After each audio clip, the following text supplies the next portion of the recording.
ሩዛችን ደርሷል። ወደ ማቅረቢያችን እንገለብጣለን። በቃ ሸዊ ያረግነው እንዲያይ ከሩዛችን ላይ እናረጋለን። ከዛም በኋላ ከጎን ሰላጣችን አለ። ሶስት ተርፎኝ ነው። ካነሰ ያነሰው ሰው ይጨምራል። እንደዚህ አድርግና አስደዋለሁ ማለት ነው። ያይ መሽዊ አብረን እንሰራለን። ቀለል ባለ መልኩ ዶሮዬን በሎሚ በከል በዱቄት ፋርጌ አጥቤ እንደዚህ ከተፍተፍ አድርጌ ውስጡን ወጋ አድርጌ አዘጋጅቼዋለሁ። እዚህ ጋር ሎሚ ጁስ አለ። እዚህ ጋር ድብስ ሮማን፣ ነጭ ሽንኩርትና ዝንጅብል፣ የወይራ ዘይት፣ ቶማት ፔስት፣ እዚህ ጋር ሽንኩርት አድርጌበታለሁ። ሌላ ኮድራዋት ስለሌለኝ ነው። ቅመሞች እዚህ ጋር ቺሊ ፓውደር፣ ከሞን ፓውደር፣ ኮሪያንደር ፓውደር፣ ብዝሃል አረቢ፣ ፍልፍል አስዋጥ፣ እርድና ትንሽዬ የቀረፋ ዱቄት አቅርቤያለሁ። ያው ስጨማምር ስለማይመቼ ባንድ እጄ ብዬ ነው። አሁን እነዚህን ነገሮች አንድ ላይ አዘጋጅቼ ወደ ፍረን ሳስገባ አሳያቸዋለሁ።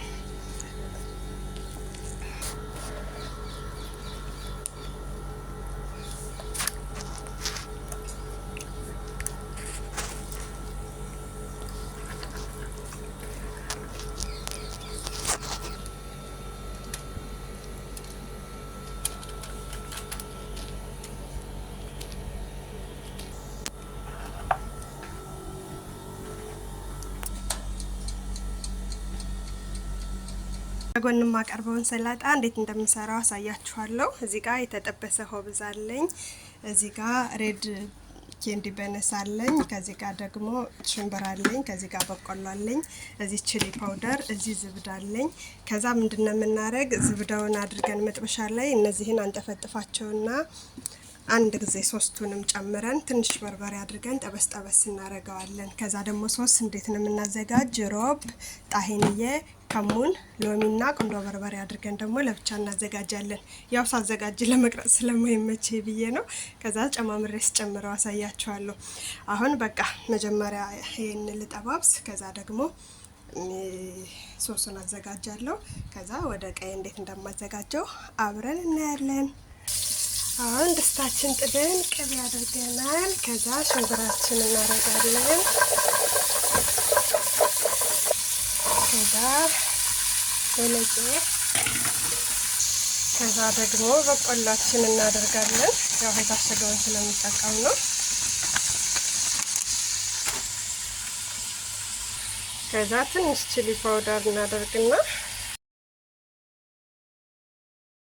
እናቀላዋለን።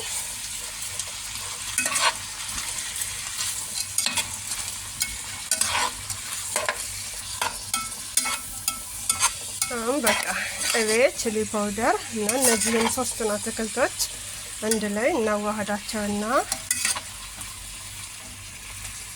እነሱን እዚህ ጋር ትተን ሶሳችንን እናዘጋጃለን። እዚህ ጋር እርጎ አለና ከእርጎው ላይ ጣሂንዬ እናደርግበታለን።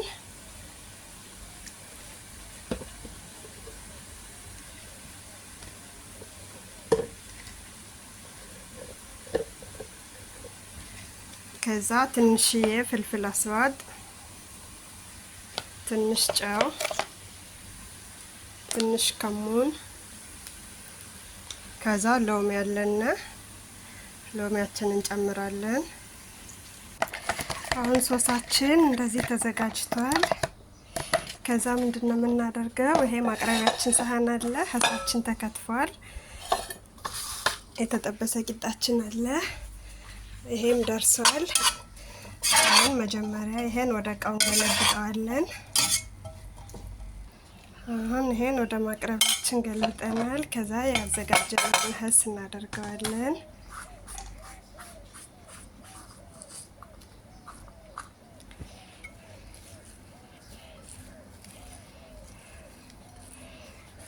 ከዛ ሶሳችን እናደርጋለን።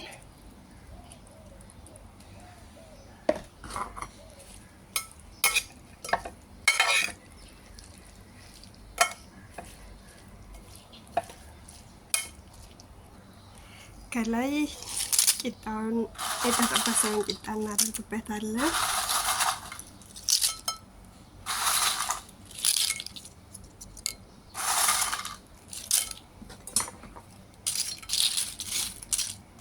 እንደዚህ አድርገን ለገበታ እናቀርበዋለን። ከዛ ሲፈለግ እንደዚህ ይሆናል ማለት ነው።